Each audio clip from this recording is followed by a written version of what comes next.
Yo quisiera tener el 1% de la memoria y la facilidad que tiene el doctor Beato hablando. Es extraordinario. Carlos Alberto Montaner, periodista y escritor, autor de numerosos libros. El 16 de junio se presenta la nueva novela de Carlos. Así que con ustedes, Carlos Alberto Montaner.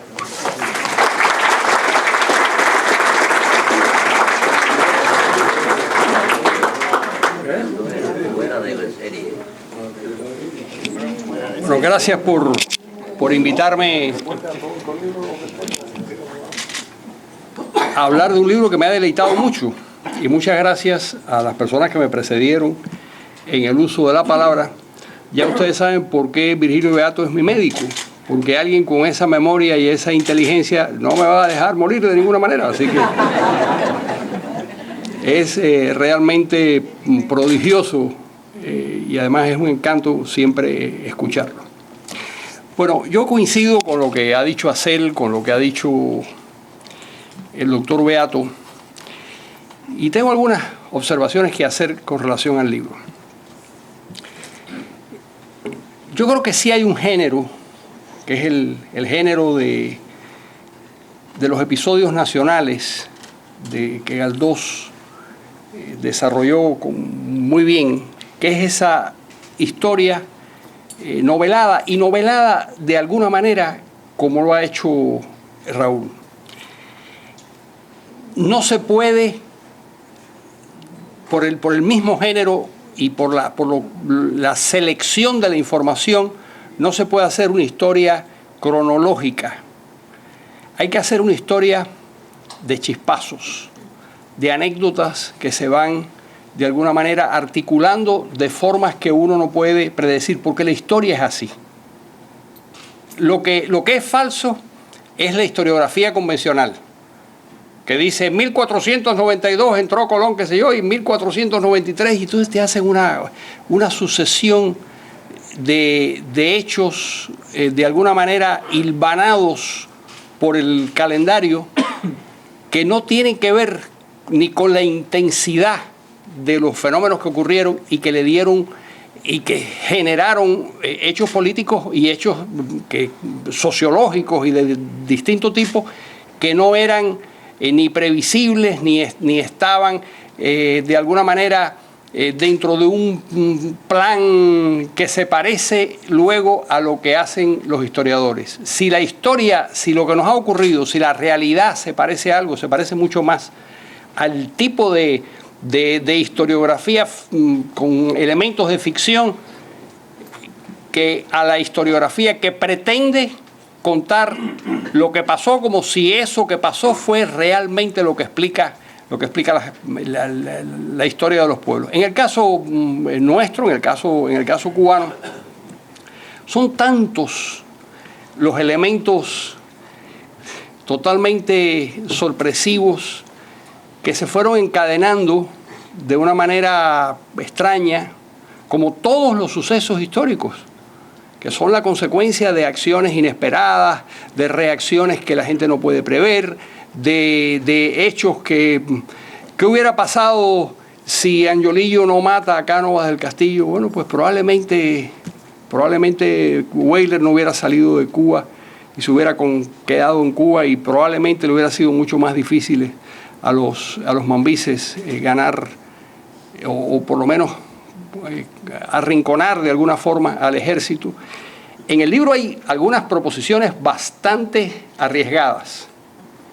Por ejemplo, del libro se deduce que los cubanos habían ganado prácticamente la guerra de independencia, cosa que muchos historiadores disputan. Yo recuerdo a Hugh Thomas, por ejemplo, que dice que había una especie de tablas en donde el ejército español estaba agotado y además efectivamente estaba en una situación muy crítica, y el ejército cubano también, el ejército mambí también se había ido deteriorando, y de 40, 50 mil hombres que tenía realmente al final de la guerra, en el año 98 quedaban 6, 7 mil combatientes realmente con capacidad de operar. Así que no sabemos si efectivamente es como Arachao. Lo cierto es que respalda con bastante información su opinión de que la guerra esa estaba prácticamente ganada. Muy interesante la figura es decir, la historia del Martí que él nos trae. Es verdad que hay, y no podía ser de otra manera, una gran imaginación en suponer diálogos que aparentemente pudieron haber existido, pudieron no haberse dado nunca, poner palabras en la boca de los personajes. Yo me imagino que no era así, porque la gente que yo conozco no habla así. Es decir, ese tono solemne y permanente no es lo que uno encuentra en la conversación usual. Sin embargo, si uno quiere contar, es exactamente igual que el proceso de la ficción en una novela. Si uno quiere contar un pensamiento íntimo, describir un rasgo psicológico de la persona, pues tiene que acudir a un diálogo que siempre es falso, pero no importa que el diálogo sea falso, porque lo que está contando, el fondo de lo que está contando es verdad. Y es muy probable que algunas de las cosas que él se imagina, el fondo de la conversación, que tal vez existió, y si existió probablemente fue así. Por lo tanto, me parece muy valioso lo que ha hecho. Me parece muy valioso porque para los cubanos lo que ocurrió entre 1895 y 1898 es crucial. Ahí se forja de manera definitiva la nacionalidad cubana. La tribu cubana encuentra un relato en el que todos de alguna manera nos unimos. Hay una veneración especial por una serie de personas que surgen como consecuencia de ese conflicto. Martí a la cabeza de ellos, pero está Gómez, que es un personaje extraordinario, que es el gran estratega junto a Calixto García. Calixto García, efectivamente, yo vi de una manera muy clara leyendo el libro de Chao la importancia que tuvo en el éxito de las tropas norteamericanas, cosa que no aparece en las demás historias que yo había leído de Cuba. Sabíamos que Calixto García había ayudado a las tropas norteamericanas durante su desembarco, pero yo por lo menos no sabía, después de haber leído unos cuantos libros de historia y de ese periodo, yo no sabía la trascendental importancia que tuvo Calixto García en ese periodo y en ese momento, desde el punto de vista estratégico. Es verdad que hay una cantidad de información interesante. Alguien que disfruta el chisme histórico como yo lo disfruto, pues me encuentra que es un libro delicioso. Yo le pregunté y me dijo que sí. Yo no me atreví a decirle que todavía yo pongo en duda que Poe tuviera relaciones con Vicente Aguilera y que establecieran entre ellos el código secreto de comunicación con los mambises, pero yo no sé, pero de todas maneras me parece una historia deliciosa. Edgar Allan Poe y Vicente Aguilera construyendo el código secreto con que se van a comunicar los mambises. Si Chao encontró esa información, maravilloso. Si la construyó él, maravilloso también. Así que me parece que hay que apoderarse de esa historia y repetirla porque es una historia deliciosa. Tampoco sabía que los vínculos entre Martí y el autor de Hojas de Hierba y Walt Whitman, que eran tan estrechos como lo cuenta Chao. De nuevo, eran tan estrechos, yo no sé, no deduzco eso de la obra de Martí. Sé que lo admiraba, pero no podía encontrar, yo no tengo la información. De todas maneras, él sí la tiene, y la que tiene y de la manera que lo cuenta es tan persuasivo y es tan bonita esa relación que yo creo que hay que congratularse de que existiera y hay que seguir repitiendo que sí, que es maravilloso y que sí había un vínculo estrecho entre Walt Whitman y José Martí. La figura es importante el libro porque entra en una etapa crucial de la historia cubana que de alguna manera no, sin duda alguna, es la historia central nuestra como pueblo. Si hay algo que vincula a esta tribu dispersa y complicada, es precisamente lo que ocurrió en esos 3 años de la guerra y lo que luego sucedió, porque a partir de ese episodio se construyó la República. Y una de las grandes falsedades y de las grandes mentiras es que con la intervención de los Estados Unidos se de alguna manera se distorsionó la historia de Cuba. No, eso no es verdad. La historia de Cuba se construyó esencialmente por aquellas personas que sobrevivieron a la guerra del 95 y gobernaron entre 1902 y 1933 de una manera directa. Tuvieron el control del país. Era verdad, es verdad que Martí hubiera cambiado, yo no lo sé, torcer el brazo de gente como Menocal, por ejemplo, no era nada sencillo, como gente como Machado.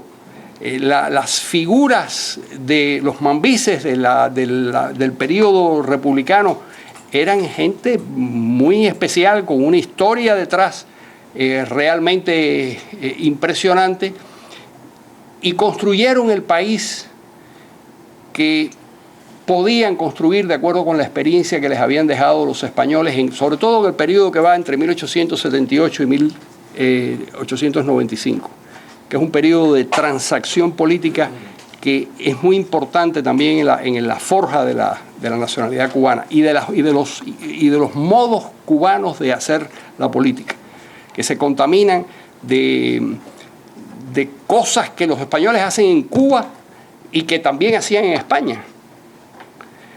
Parte de los vicios políticos nuestros son vicios políticos, por supuesto, heredados de España, pero no es porque... Y ahí sí hay una zona de discrepancia, Raúl, con relación a tu libro. Cuando tú dices, yo, porque claro, después de vivir 40 años en España, tengo un aprecio muy especial por ese país y quizás de alguna manera una comprensión por la historia de ese país y que me hace ver las cosas de otro modo. Yo no creo que los españoles fueran más duros con los cubanos que lo que eran con los propios españoles.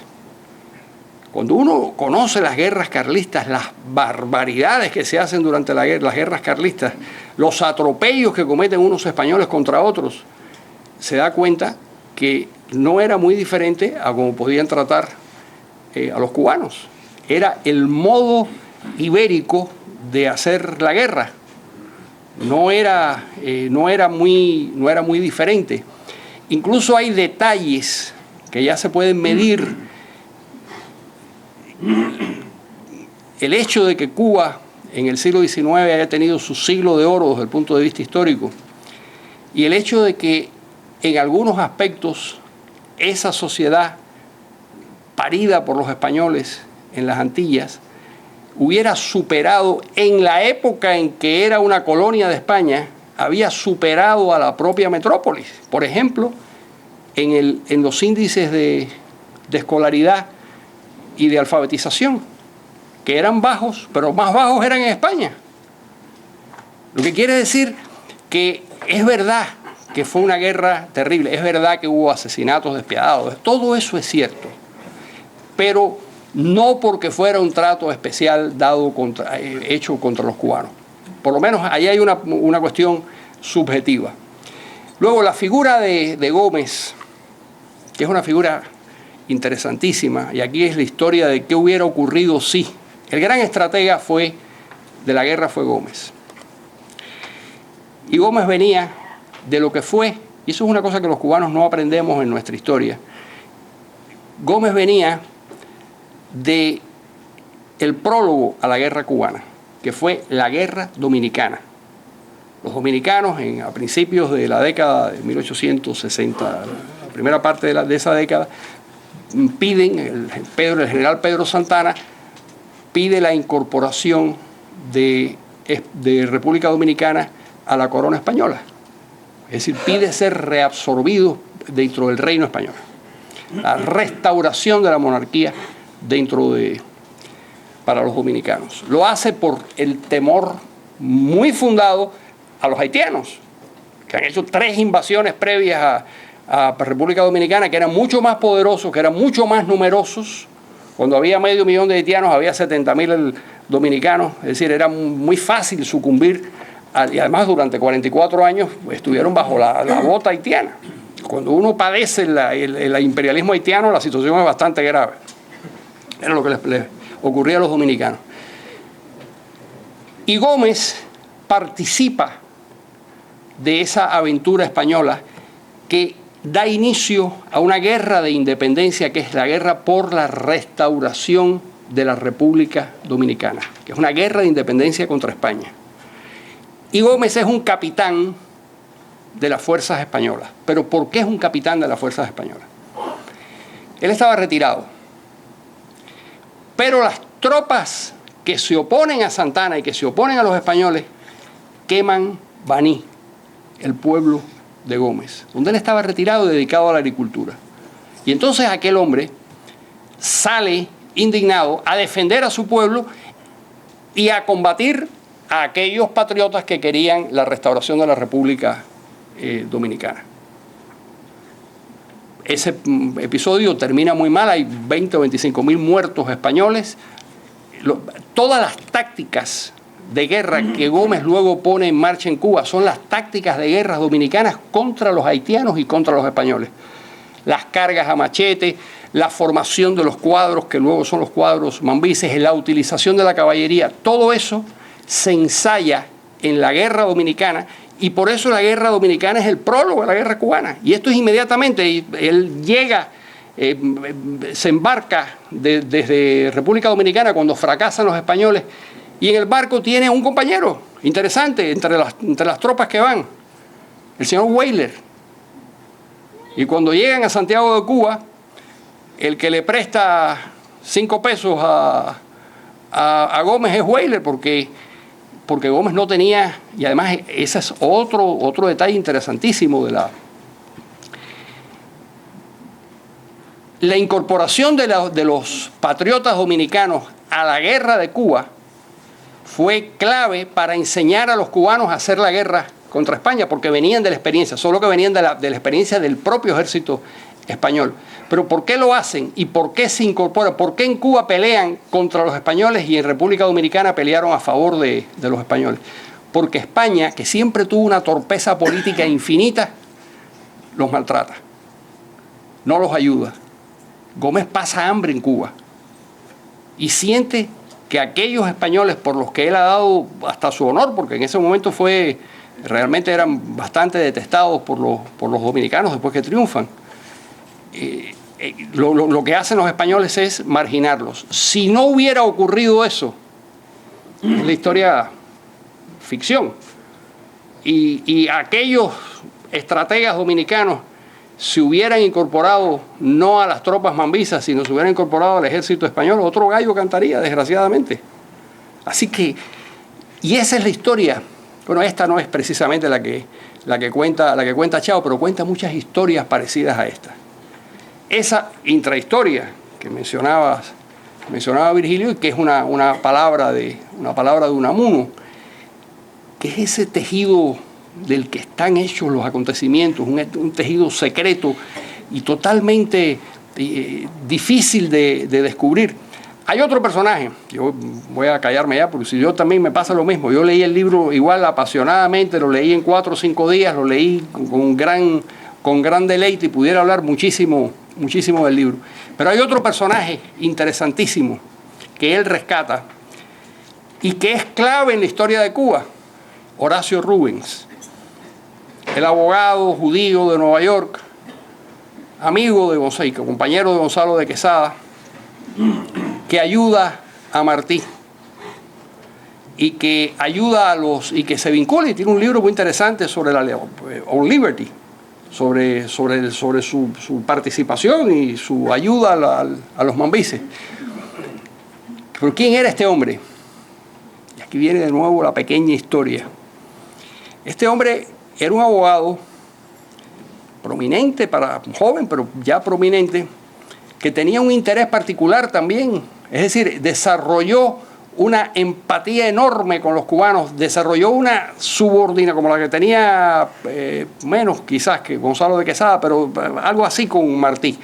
Martí inspiraba, eso está muy bien en el libro de Chao, inspiraba un sentimiento de veneración muy curioso tratándose de un hombre tan joven. Un hombre que no había cumplido 40 años y le decían maestro y apóstol. Era un tipo que tenía que ser muy especial. Y más entre una tribu tan irreverente como la tribu cubana.